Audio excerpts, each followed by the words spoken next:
In fact, it was maths, and statistics particularly helped my practice of nursing. I was taught maths by my father, and I enjoyed making tables and recording contents of my vegetable garden. That was the start of love of statistics. As I grew older, I enjoyed reading statistics.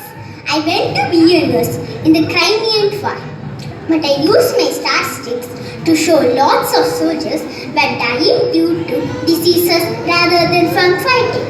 I developed a graph and split into sections where parts colored due to wounds, infections and other causes. These charts and graphs help the government to understand easily reduce the deficit. This is a polar area graph. It has a round graph and has 12 sections.